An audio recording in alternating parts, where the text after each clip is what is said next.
Here is how to disable and remove the Glance Smart Lock screen so it no longer displays news, ads, or personalized content on your lock screen in just 2 minutes.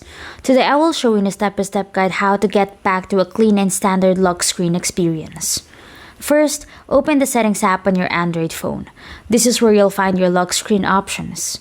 Once you're inside, tap Lock Screen, Wallpaper and Style, or a similar menu, since your version may look slightly different depending on the phone brand.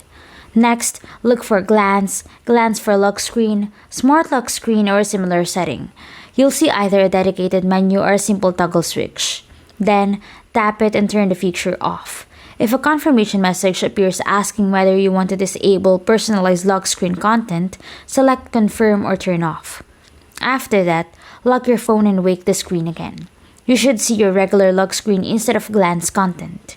Now, if your device supports lock screen editing, press and hold the lock screen for a few seconds until the edit mode appears.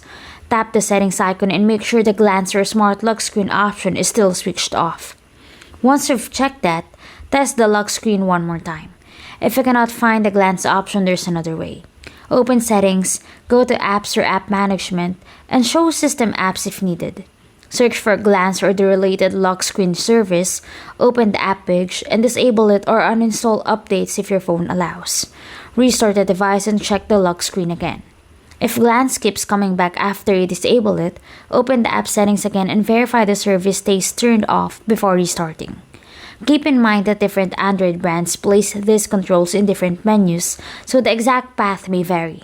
Once everything is set, the lock screen will return to its normal appearance without Glance news, recommendations, or personalized content appearing. Following these simple steps makes removing Glance from the lock screen quick and easy.